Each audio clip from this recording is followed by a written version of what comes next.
রামায়ণে আপনারা হয়তো শুনেছেন সেই কথা, যখন রাম রাবণের যুদ্ধ শুরু হলো, রাবণের পক্ষ থেকে একে একে যুদ্ধ করতে আজ পর্যন্ত রামের সঙ্গে যারা যায় কেউ ফিরে এলো না। রাবণ বড় বড় বীর পাঠাচ্ছে, বড় বড় যোদ্ধা পাঠাচ্ছে, কেউ ফিরে এলো না। কেন জানেন? এ জগতে যে একবার চলে যায় সে আর কোনোদিনও ফিরে আসে না। যে চলে যায় সে আর সাড়া দেয় না। রাবণের দশাটি কেমন? ঘরের ভেতরে দরজা বন্ধ করে রাবণ বসে বসে কাঁদছে। দয়াময়, এ জগতে সবাই বলে আমি রাবণ, আমি ভালো না, আমি নাকি রামকে ভালোবাসি না, আমি নাকি রামের সঙ্গে শত্রুতা করি। প্রভু, কেউ জানো না জানো, তুমি তো জানো যে আমি তোমায় কতটা ভালোবাসি।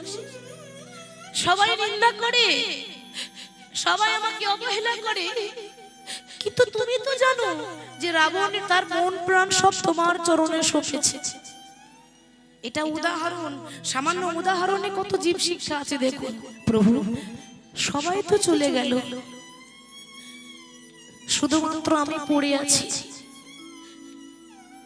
জানি না কবে তোমার হাতে মরতে পাবো, জানি না সেদিন আমার কবে বা আসবে। আর রাবণ যখন কাঁদছে না, রাবণের কান্নাটা একজন শুনতে পেল। সে কি?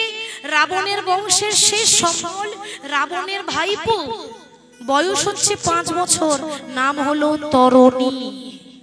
তরণী ছোট্ট 5 বছরের ছেলে, ওমা ভালো করে জ্ঞান হয়নি। হঠাৎ শুনতে পেল যে ঘরের ভেতরে কে কাঁদে। যেই না দরজা খুলেছে, দেখছে তার জ্যাঠামশাই কাঁদছে। তরণী রাবণকে জড়িয়ে ধরেছে।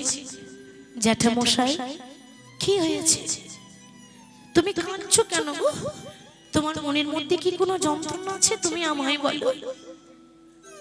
রাবণ বলল, খোকারে, তুই বুঝবি না আমি কেন কাঁদছি, তুই বুঝবি না, তুই এখন অনেক ছোট।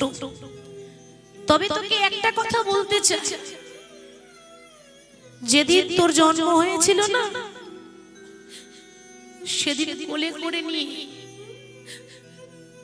আমি সেদিন আদর করে তোর নাম দিয়েছিলাম তরণী। তরণী মানে কি বাবা? নৌকা। তরণী মানে নৌকা। দেখেছেন নামটা কত ভেবে দিয়েছে খোকা। এ জগতে নদী পার করতে গেলে যেমন একটা নৌকার প্রয়োজন হয়, আমাকেও তো একদিন যেতে হবে। আর যেদিন আমি যাব,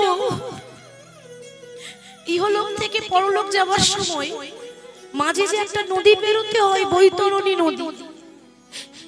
আমি যদি পেরিয়ে যেতে না পারি, ওরে তুই তো আমার সেই নৌকা, ওরে তুই তো আমার সেই তরণী যে আমাকে হাতে ধরে এপার থেকে ওপারে পার করে দেবে।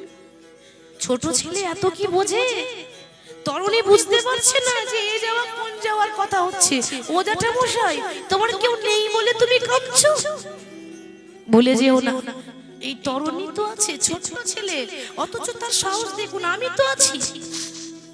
কথা দিলাম আগামীকাল সকালবেলায় আমি যাব রামের সঙ্গে যুদ্ধ করতে। পারবি না? ওরে রামের সঙ্গে যুদ্ধ করতে গেলে, লড়াই করতে গেলে শরীরে বল দরকার, ক্ষমতা দরকার। তুই পারবি না খোকা। ছোট্ট ছেলে তরণী উত্তর দিচ্ছে, জ্যাঠামশাই তুমি ঠিক বলছো, শক্তি আমার নাই, কিন্তু ভক্তি তো আছে। ওইটুকু ছেলে, তার মধ্যে কোনো পাণ্ডিত্য নেই, তার মধ্যে কোনো জ্ঞান নেই, কিন্তু অটুট ভক্তি। জানো জ্যাঠামশাই, আমার মা যখন রাত্রেবেলায় আমার মাথায় হাত বুলিয়ে ঘুম পাড়িয়ে দেয়, আমাকে শিখিয়ে দেয়, খোকা, ভগবানের কাছে কোনোদিন শক্তি দেখাস না রে। তার কাছে যেতে গেলে যে ক্ষমতার জোরে নয়, অটুট ভক্তির জোরে যাওয়া যায়। তুমি শুধু আশীর্বাদ করে দাও, আমি যেন রামের কাছে গিয়ে আর যেন কোনোদিন ফিরে আসতে না পারি, এটাই যেন আমার শেষ যাত্রা হয়। কি বলছিস তুই?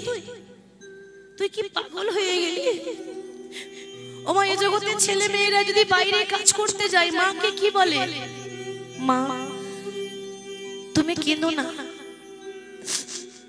তুমি চিন্তা করো না, আমি খুব তাড়াতাড়ি ফিরে আসবো। ও মা আমি আসছি। কি গো, ঠিক তো? তরুণী কি বলছে? আমি আসতেই চাই না, আমি আর ফিরে আসতেই চাই না। কেন জানো? এই দেহ ছেড়ে যদি প্রাণ পাখি উড়ে চলে যাবে, এই দেহটা কত শিগাল কুকুরে ছিঁড়ে ছিঁড়ে খাবে। শিগাল কুকুরের সেবাই লাগার থেকে আমি যদি ভগবানের চরণ দুটো জড়িয়ে ধরে মরতে পারি, আমি মনে করবো আমার মানব জনমটা ধন্য হয়ে গেল। তরুণী বুঝে নিয়েছে এই হলো সেই সন্তান। কারণ কারোর বংশে কারোর কুলে যদি একটা ছেলে বা একটা মেয়ে কৃষ্ণ নাম করতে পারে, তার 14 পুরুষ উদ্ধার হয়ে যায়। এই তো সেই তরুণী যে আমার 14 পুরুষকে উদ্ধার করবে। রাবণকে প্রণাম করলো, মানে জ্যাঠামশাইকে প্রণাম। ওমা মনে মনে ভাবছে আর তো আসবো না, যাওয়ার আগে একবার শেষবারের মতো মায়ের মুখটা দেখেছে। মাকে ডাক দিয়েছে, মা। তরুণীর মায়ের নাম হলো সরমা দেবী। ছুটে এসে বলছে, খোকা কি হয়েছে, অমন করে ডাকছিস? মা কেন ডাকলাম জানো? আর তো কোনোদিন তোমার মুখটা দেখতে পাবো না, আর কোনোদিনও মা বলে ডাকতে পাবো না, তাই শেষবারের মতো মা বলে ডাকতে এলাম। আচ্ছা, আপনার ছেলে যদি আপনাকে কথাটা বলে আপনার ভালো লাগবে? মা 7 নয় 5 নয়, আমার একটা আদরের ধন। ওরে এমন কথা বলিস না। কি বলছিস তুই? হ্যাঁ মা, কোনোদিন তোমার কাছে কিছু চাইবে, আজ যদি কিছু চাই তুমি আমায় খালি হাতে ফিরিয়ে দেবে না তো মা? ওরে কি বলছিস? এই গাড়ি বাড়ি টাকা পয়সা কার জন্য? সবই তো তোর। মা বাবা যা করে সবই তো সন্তানের জন্য করে। বল তুই কি চাস? তুই যা চাইবি তোকে তাই দেব। গাড়ি বাড়ি টাকা পয়সা চাই না, মোটা মোটা গলার হারও চাই না। একটা ভক্তের এটা অলংকার নয় যে সে মোটা মোটা গলার হার পরবে। আমার দরকার নেই, আমার দামি পোশাকের দরকার নেই। আমি তোমার কাছে একটা বস্তু চাই। কি জানো? আমার পা থেকে মাথা পর্যন্ত সর্বঙ্গে তুমি রাম রাম লিখে দাও। আমার ইচ্ছা আছে মরার আগে আমি যেন রাম নাম লিখে মরতে পারি। বাবা এমন ভাগ্য কজনের হয় বলুন তো? মা কি করলো? ছেলের পা থেকে মাথা পর্যন্ত সর্বঙ্গে রাম রাম রাম লিখে দিয়েছে। কিন্তু বিধির বিধান, ভাগ্যের লিখন কেউ আটকাতে পারবে না বাবা। সর্বঙ্গে রাম নাম লিখলো, কিন্তু গলায় লিখতে ভুলে গেল। কারণ ওটাই তার বিধির বিধান, বিধাতার লেখা। আর মাকে প্রণাম করে তরুণী চলে যাচ্ছে। বাবা ওগো দয়াল ঠাকুর, একবার বলে দাও মোরে,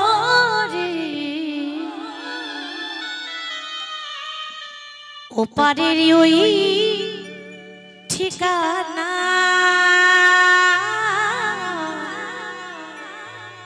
ওপারের ওই ঠিকানা।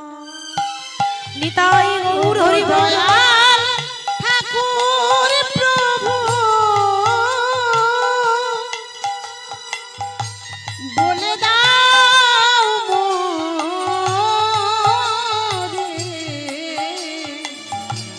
ওপারের ওই ঠিকানা, ওপারের ওই ঠিকানা। ওগো দয়াল ঠাকুর তুমি বলে দাও মোরে, ওপারের ওই ঠিকানা, ও পারেরই ওই ঠিকানা। ও গো দয়াল ঠাকুর তুমি বলে দাও মোরে ও পারের ওই ঠিকানা ও পারের ওই ঠিকানা। আমি সেই পথে ধরে একদিনে চলে যাব, আমি থাকিবে না অজানা। ও পারের ওই ঠিকানা, ও পারের ওই ঠিকানা। ও গো দয়াল ঠাকুর প্রভু বলে দাও মোরে ও পারের ওই ঠিকানা ও পারের ওই ঠিকানা। ঠিকানা খুঁজতে খুঁজতে ঠিকানা চলে গেল, মানে রামের চরণ, ওটাই শেষ ঠিকানা। যেই না বাবা রামের সামনে দাঁড়িয়েছে, সবে তো 5 বছরের ছেলে, ছোট্ট ছেলে, ক্ষমতা নেই, শরীরে বল নেই, শক্তি নেই, কিন্তু ভক্তি ছিল। বাবা তাকে পেতে গেলে জ্ঞান দিয়ে নয়, তাকে পেতে গেলে পাণ্ডিত্য দিয়ে নয়, তাকে পেতে গেলে বল দিয়ে নয়, ভক্তি দিয়েই পাওয়া যায়। যেই না রামের সামনে গিয়ে দাঁড়িয়েছে, রাম মনে মনে ভাবছে বাবা যে আমার সঙ্গে লড়াই করতে এসেছে, অথচ আমারই নাম সর্ব অঙ্গে লিখেছে, তো এই আমার ভক্ত নাই আমার শত্রু? এ হলো আমার পরম ভক্ত। কিন্তু মাগো এই তরুণীর মৃত্যু কিন্তু নামের হাতেই লেখা আছে, বিধির বিধান, কিছু করার নেই। তাই তরুণীকে বধ করার আগে তরুণীর বাবা বিভীষণকে পরীক্ষা করে দেখবো যে সে আমাকে বেশি ভালোবাসে না নিজের ছেলেকে বেশি ভালোবাসে। তরুণীর বাবা তাহলে কে? বিভীষণ। আমরা কি বলি কথায় কথায়, ঘরের শত্রু বিভীষণ। কথাটা বলি কিন্তু ঠিক মতো বিচার করে বলতে পারি না। বলবেন কেন? একবার ভেবেছেন আমরা কি ওই বিভীষণের মতো বিভীষণ হতে পেরেছি? আমরা এমন বিভীষণ যে নিজের ঘরের ক্ষতি করে দিই, আর ওই বিভীষণ নিজের ঘরের ক্ষতি করেনি, নিজের দাদার কুল উদ্ধার করেছিল, রাবণের বংশকে উদ্ধার করেছিল সে। তা সেই বিভীষণেরই একমাত্র ছেলে তরুণী। তাই বিভীষণকে পরীক্ষা করার জন্য ডাক দিয়েছি, বিভীষণ আগে প্রভু তুমি আমায় ডেকেছো, দেখুন ভগবানের পরীক্ষা দেখুন।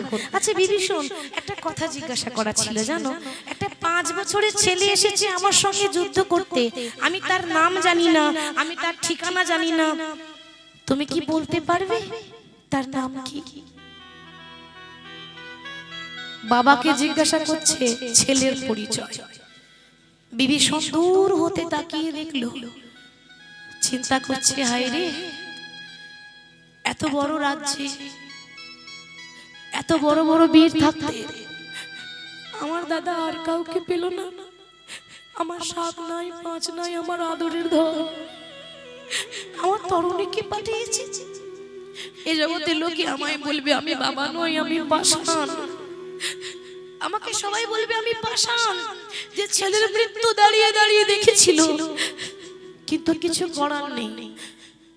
সে আমার ছেলে হলো, সে দাঁড়িয়ে আছে রাবণের পক্ষে, ঠিক তো? আর আমি দাঁড়িয়ে আছি ধর্ম পক্ষে, সে দাঁড়িয়ে আছে অধর্মের পক্ষে। আর যেখানে ভগবান থাকে সেখানে কোনো মায়া রাখলে হয় না, যেমন করে হোক আমাকে মায়া ত্যাগ করতে হবে। কি হলো, তুমি দাঁড়িয়ে আছো কেন বলো, তুমি কি তাকে চেনো? বিভীষণ মনে মনে চিন্তা করছে, জীবনে মিথ্যা বলিনি, আজও মিথ্যা বলবো না, কিন্তু সত্যিও বলবো না। প্রভু তুমি যাকে দেখছো না, ওর নাম হচ্ছে তরুণী, ও হচ্ছে রাবণের ভাইপো। হরে কৃষ্ণ। একবারও বললো না যে আমার ছেলে, বলেছে বাবা আমার ছেলে, বললো না, কথাটা কিন্তু ঘুরিয়ে বললো। আচ্ছা তুমি যখন এত কিছু জানো, তখন এটাও বলে দাও যে ওর কোন জায়গায় আঘাত করলে ছেলেটা মরবে, আমি জায়গা খুঁজে পাচ্ছি না। বিভীষণ বলছে প্রভু তাহলে তাকিয়ে দেখো, ওর সর্বঙ্গে রাম নাম লেখা আছে, কিন্তু ওর গলাটা বাদ পড়ে আছে, মানে গলায় রাম নাম লেখা না। তুমি যদি ওর গলায় আঘাত করতে পারো, ছেলেটার সঙ্গে সঙ্গে প্রাণ হারাবে। আচ্ছা বাবা, রাম কি জানতো না ছেলেটা কার? জানতো তো। ভগবান তো ভক্তের হৃদয়ের কথা জানে, কিন্তু প্রশ্ন করছে কেন? ওই যে ভগবানের কাজই হচ্ছে ভক্তকে প্রতি মুহূর্তে পরীক্ষা করা। দেরি না করে যেই না রাম বাণ ছুড়েছে, রামের বাণ আশা লাগা মাত্র এসে যেই না পৌঁছেছে, এমন ভাবে এসে লেগেছে, একদিকে মুন্ড কেটে পড়ে গেল, একদিকে দেহ কেটে পড়ে গেল। নিতাই গৌর হরি বল, হরি বল। মুন্ড কেটে গেলে কি হবে?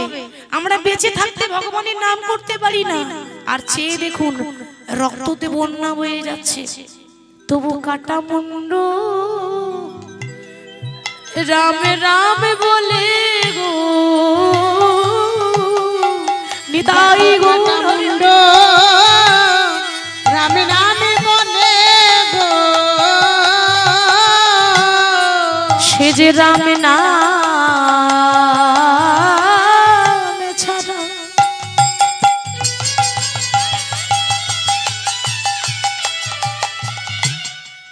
আর কিছু জানে না।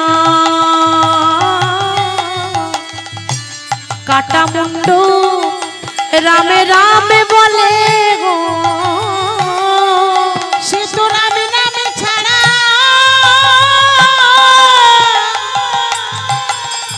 ও গো রামে নামে ছাড়া আর কিছু জানে না।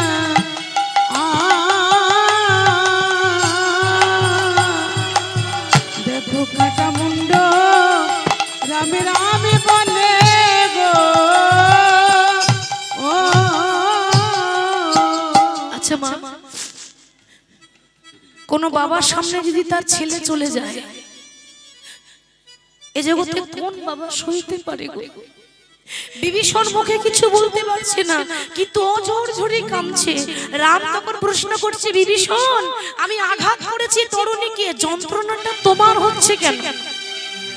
তাহলে ওর সঙ্গে কি তোমার কোনো সম্পর্ক ছিল? বিভীষণ বলল, প্রভু আর কত কাঁদাবে? এখনো কি তোমার পরীক্ষা বাকি আছে? আর কষ্ট দিও না দয়াময়, আমি আমার জীবনের সর্বস্বটুকু তোমায় দিয়ে দিয়েছি, আর কত তুমি কাঁদাবে? বিভীষণ আমি জানি যে ছেলেটা তোমার, কিন্তু জগৎকে প্রমাণ করে দিলাম যে আমাকে পেতে গেলে এইভাবে কষ্ট করতে হয়, আমাকে যে ডাকে তার এরকমই দশা হয়, তার কাঁদতে কাঁদতে জন্ম যায়। বলো তুমি আমার কাছে কি চাও? গাড়ি বাড়ি টাকা পয়সা? দয়াময় যতই তুমি গাড়ি বাড়ি দাও, আমার বাবা বলে ডাকার আমার আসল ধন তো তুমি ফিরিয়ে দিতে পারবে না। আমাকে কি বাবা বলে ডাকবে? আমাকে বাবা বলে ডাকার মতো আর কেউ রইল না। দিতে যদি কিছু চাও তাহলে তোমার কাছে মিনতি জানাই, এ জন্মে তো হলো না, বড় জনম বলে যদি কোনো জনম থাকে, আমার সন্তানের এমন ভাবযোগ্য দেহ দিও, এ জন্মে তো তোমায় আর পাওয়া হলো না, এর বড় জন্মে সেজন্য তোমার চরণ দুটো সেবা করতে পারি। তথাস্তু, তাই হবে। এ তো ত্রেতা যুগ, ত্রেতা যুগে আমি রাম হয়েছি, এরপরেই আসবে দাপর যুগ, আমি হব বৃন্দাবনে কৃষ্ণ, আর তোমার ছেলে তরুণী আমার সব থেকে প্রিয় বন্ধু হবে। ভগবান কৃষ্ণের সব থেকে প্রিয় সখা ছিল সুবল সখা, এই তরুণী হয়েছে সুবল। সুবল নাম হলো কেন? যে মরার আগে সুবল বলে তার নাম সুবল হবে না তো কি হবে মা? সে তো মৃত্যুর আগে রাম রাম রাম বলেছে। হরি বল। এখানে প্রমাণ হলো যে যার হয় তার নয়ই হয়, আর যার হয় না তার 90ও হয় না। 5 বছরের ছেলে ভগবানকে পেয়েছিল বল দিয়ে নয়, ক্ষমতা দিয়ে নয়, শুধু ভক্তি দিয়ে। তাহলে জন্ম হোক যেথা সেথা, কর্ম ভালো চায়।